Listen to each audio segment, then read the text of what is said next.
Now, from Wish TV, your local news source, this is All Indiana Politics. Good Sunday morning. Welcome to another edition of All Indiana Politics. I'm Phil Sanchez. After teasing a campaign for months, Jennifer McCormick has made it official. She is running for the Democratic nomination for governor of Indiana. She made the announcement in her hometown of Newcastle. Here's what she told her supporters. Thank you all for being here today. I see a lot of familiar faces, and so it's great to be here. For those of you who do not know me, I am Jennifer McCormick. I am a lifelong fourth-generation Hoosier who grew up on our family farm in Newcastle and has since returned to call that home. I attended school here in Indiana and went on to serve as a teacher. I believe in the power of an education, and I certainly believe in kids. That's what drove me to become a principal, a local superintendent, and eventually our 44th state superintendent of public instruction. I'm also a proud military mom. I am the wife of an educator, Trent, and I am the daughter of a proud Hoosier, Sheldon. For the last several months, I've had the opportunity to travel all across our state. I have done a lot of listening, and I've heard directly from Hoosiers about the challenges that they're facing and what they expect in leadership. In Kosciuszko County, I'm hearing about the fight for public education. In Spencer County, I'm hearing about infrastructure concerns. Bartholomew County, I'm hearing about protecting the healthcare rights and freedoms of all. In Hamilton County, I heard about the desire to return to common sense. Everywhere I visit, no matter where I go, one thing is clear. Hoosiers do not recognize the out-of-touch divisiveness coming out of the State House. They expect a leader who believes in using common sense and bipartisanship to solve problems. They believe in someone who's going to make Indiana the best state that she can be. I love Indiana. I love our potential and I love our successes. I love our common sense and our sense of civility. We need the promise that those values will be reflected and upheld. That is why I'm ready to serve the people of Indiana again and announce that I am running for governor of our great state. I'm running because it's time Hoosiers are put first, protecting our rights and our freedoms. It's time Hoosiers have a voice and a leader who believes in empowering them to make their own decisions. It's time the divisiveness stops and common sense is restored. It's time we have a champion for a high-quality education system, and that system means childcare, universal pre-K, K-12, beyond high school training and education. It's time for accessible and affordable health care and a fight for the freedom for women and families to make our own decisions. It's time for a strong economy from urban, suburban to rural Indiana. That also means we need safe streets. We need safe neighborhoods for every Hoosier. This is the Indiana that we can build, but we have to build it together. We have to restore common sense, stop all the distractions, and put the divisiveness aside. I'm committed to running a campaign that all Hoosiers can be proud of. I'm going to be in all 92 counties. Whether you're a Democrat, Republican, Libertarian, or Independent, we have to work all together as Hoosiers to bring back common sense solutions to make sure our state is strong. We know what we're up against in the coming months. That is why we're asking Hoosiers to join our team at McCormick4Gov.com. Be part of this movement, and it is a movement that will work hard to secure the resources, support, and determination so we can win this race. It will take all of us. So if you're ready for a leader who will be a public servant, not a politician, who will always put the people before politics, who will stand up for kids, for our women, our parents, our military, and our seniors, who understands urban, suburban, and rural Indiana, and who will demand fiscal transparency, accountability, and responsibility, then I'm asking you for your support. I'm asking you for your vote. I have proven to do all these things, and I am once again ready to lead. Thank you for being here, and I'm happy to take a few questions. You mentioned bringing together Democrats, Republicans, Libertarians, and Independents. You switched parties a few years ago. How do you first appeal to longtime Democrats who might be skeptical of voting for someone who just recently joined their party, and then, if you win the nomination, flip that around and try to convince centrist or even conservative voters who might be skeptical of someone who left the party? I'm not hearing a lot of that. I'm not hearing people getting hung up by the situation of parties. What I'm hearing about from Hoosiers is they are ready for change. They're ready for common sense and bipartisanship. So I'm just not hearing that message. You mentioned safe streets. What specifically do you want to do to ensure that? Well, I think for one, we need to listen to those who are in that arena, and we need to make sure they have a voice. I know that the state police has really pushed back against some legislation that in the last few years has gone through, but we need to listen to the experts in safety. Having been a local superintendent, I was in charge of school safety, and that is a big, dynamic, complex issue. But we have to rely on partners that will help get us to common sense policies that will help move us forward. And I've heard from a lot of first responders, police, and the list goes on, that we really need to come together to come up with some solutions. It also has to be funded. So there's no secret to, people say it's not all about the money, but the money is incredibly important when you're looking at safety. We can no longer not put that as a priority. Part of that too is the mental health piece of it that we need. You know, we were hopeful this last legislative session. It did not come up to where we wanted it for the budget, but we need a champion at that State House and the governor's office who will push for a lot of different policies and platform items that will push for a safer community for all Hoosiers. Well, the Indiana Republican Party took a veiled swipe at McCormick's decision to switch parties in 2021. Chair Kyle Hupfer says Democrat Jennifer McCormick has decided to continue her well-known streak of misleading Hoosiers. But they have come to know that's just who she is, someone who will say or do anything to get elected. All right, coming up, the field for mayor of Indianapolis comes into view, what the winners of the primaries told their supporters.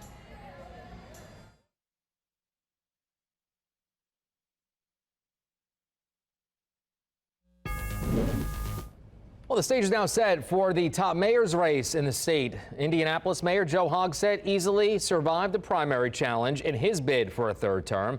He will face Republican Jefferson Shreve in the fall. Here's some of what both men told supporters after they won their primaries. When we all wake up tomorrow and look toward November, there will be a crystal clear difference between the two competing visions for Indianapolis that are on the ballot this year. One vision wants you to believe that the best way to go forward in Indianapolis is to go back to the good old days. Well, I disagree. That's why I'm proud of a diverse, vibrant, inclusive, welcoming Indianapolis.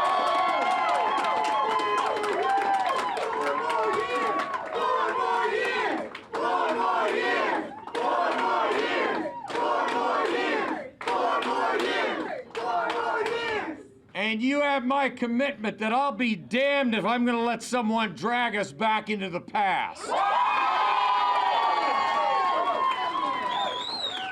One vision wants you to believe that the way to move our city forward is to give divisive, Trump-style partisan politics a corner in the inside of the city-county building.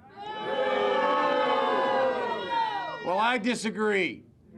That's because I'm proud that over the last 8 years, we have brought Republicans and Democrats together to balance budgets, to hire more than 700 new police officers, and to pass a 5-year, $1.1 billion infrastructure budget.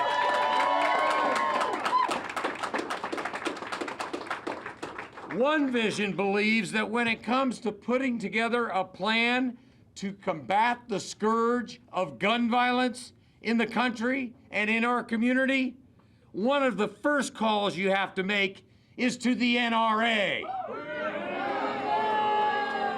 Well, I disagree.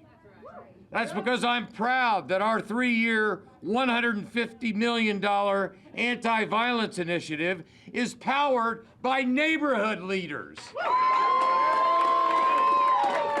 not special interest groups who come into town only to turn around and leave again. And we're working to keep out of the hands of our young people the guns, not put more guns out on the streets. Through my adult life, Indianapolis was a city on the move. Over the last 7 years, I feel like we've lost our way. We're drifting, and without a unifying vision for what Indianapolis is. There's no decisiveness coming from the 25th floor up the street of the City County building. Political caution pervades the current administration, and the pace is stolidly slow, in my opinion. We have a leadership deficit, and it's a formula for decline that we see playing out year after year. In a landscape where Indianapolis competes for talent and investment, we're losing to Columbus, Ohio, and Nashville, Tennessee.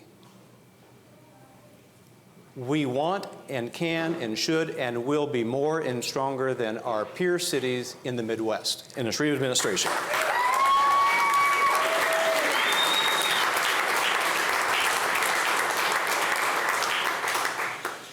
Our sitting mayor, Joe Hogsett, is not a bad guy. I worked with him in his first term when I was on council. He's not a bad person, but he has governed badly. And his leadership has proved inadequate to the challenges facing our city. And now, 8 years on, well, 8 is enough. Our city has benefited from some exceptional mayors since Unigov, but only one, Bill Hudnut, earned the right to a third term. Third terms are tough for mayors, and they should be. A mayor's got to run on what he or she has done, not what he or she has said they're going to do again and again.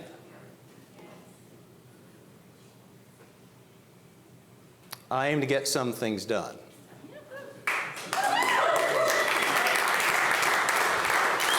So, we need Democrat voters to join us. And we can do that best by starting tonight by putting labels aside. There's no Democrat or Republican way to fill a pothole. There's no Republican or Democrat urgency to fix, to turn around, to deal with the crime and safety problems that challenge our city. All right, coming up, one election reaches halftime, another heats up Indiana's best political team. We'll tackle both. Welcome back to All Indiana Politics as we welcome in two members of Indiana's best political team, Democrat Ariel Brandy and Republican Whitley Yates. Good to see you both. Let's begin with that big announcement for 2024. Jennifer McCormick is officially seeking the Democratic nomination for governor. She's been teasing a gubernatorial run now for months. Ariel, how does McCormick stack up against other potential Democratic candidates and contenders? Well, I will say I was just at her campaign announcement here in St. Joe County, and we had a great time welcoming Jennifer to South Bend again. This is not the first time she's been here. As we know, she's been traveling the state for a couple of years now, potentially gearing up for her run. So I think she comes into this as a Democrat with strong support. People have known that she's been on the radar for running for governor. She's got a strong message. She's a former educator. She checks off all the boxes for someone that I would want to see be our next governor. So I think she comes out strong, and I'm hoping that it continues to stay that way, and we can get behind one candidate as a party, and we can move forward with Jennifer being that nominee for us. Whitley McCormick left the Republican Party back in 2021. Is that a liability for her? I mean, it's a blessing for the Republican Party. I will definitely say that. And I think that if the Democrats are looking for embattled or discarded, Republicans to be their nominee, then I'm very safe with who we have running for governor and Republicans leading. I think that Hoosiers are not necessarily looking for someone who flip-flops on principles for a political agenda, but more someone who has a dedicated track record of changing the lives of Hoosiers. And I'm not sure that that's what McCormick has. Listening to her with Melton, he's now going to be the mayor of Gary, and she's still scratching for some type of political relevantness. So I hope that there are other Democratic candidates that get into the governor's race, because if this is the best that they've got, we're definitely going to be winning in 2024. Ariel, I'll let you jump in on this one as well. I mean, I don't think that that's absolutely correct whatsoever. I got to see the hard work that Jennifer did when she was running exploratory alongside Senator Eddie Melton while he is now going to be the next mayor. She still made good progress. And I think right now, when we're looking at what is happening at the State House, Jennifer has the credentials to be able to fight back against that and to give Hoosiers exactly what they need when it comes to fighting for public education and making sure that healthcare is a top priority. We're not going to get that on the Republican side with the candidate that we have. And ladies, she is by far the highest profile 2024 Democrat so far. So this one's for both of you. Does this clear the bench for Democrats, at least in terms of gubernatorial candidates? Ariel, we'll start with you. I haven't heard of anyone else deciding to put their hat in the ring for this race. And so if this is who we are going to get behind, I'm very good with supporting Jennifer and moving forward for the 2024 races. I think that we need to be able to have that unity as a party in order for us to be able to turn our state blue and to be able to get the governorship back. Whitley? I mean, I think Hoosiers are going to jump ship the way Eddie Melton left her gubernatorial campaign. I do not believe that she will be the only one, because I think that there will be hardcore Democrats who are not new, that are going to definitely jump into the race. You want to take that? Okay, good. Let's turn now to the results of the municipal primaries. Republican Jefferson Shreve will face Joe Hogsett for mayor of Indianapolis. Whitley, Shreve himself says running as a Republican in a Democratic city will be tough. What's it going to take for him to win in November? It's going to take a very clear vision for what Indianapolis will be under his mayoral leadership. But I think that he definitely has the track record of being a businessman, of someone who's also been in public service, where he's going to be able to do that. We have to remember that roughly 2/3 of the people who came out to vote on Tuesday voted against Joe Hogsett. I think he's very vulnerable right now, and we've had 8 years to see what his leadership will do, and he's failed. Ariel, Republicans are sure to hit Hogsett over crime and potholes. So how does Hogsett counter those attacks? I mean, we saw that even though, there was some vulnerability there. And I definitely think with seeing that, Democrats on the other side were definitely choosing different candidates this time around, I think it's a wake-up call also, too, for our party to realize that new voices and new ideas are something that people are looking for. And so I'm hoping that going into his next mayorship, Joe Hogsett is taking that into consideration. I do think we still have it, though. I mean, Democrats still came out 60% more than Republicans did, and I think that that's just going to continue to rise as we go into the general. I have a minute left. I want to get your thoughts on this one, from both of you. In a slightly different vein, voters approved multiple school referenda this cycle. That includes Indianapolis Public Schools request. Your thoughts on that, Ariel and Whitley? We had something similar like that happen here in South Bend. Whatever we can do to better the educational outcomes for Black and brown students in our state, I'm all for it. Same here. I voted yes. Yep. Yes. Did you hear me? Okay. We'll leave that there. Thank you very much for joining us. We'll see you back here next week. And of course, have a great rest of your weekend. Thank you. Thank you. Thank you. Take All Indiana Politics on the go with you. Download our podcast now. Part of the All Indiana Podcast Network and allindianapodcastnetwork.com. Thank you for joining us for All Indiana Politics. We'll be back here next Sunday morning at 9:30. You can also find our brand new All Indiana Politics podcast. It's part of the All Indiana Podcast Network over at wishtv.com. We'll see you next time. Have a great rest of your weekend.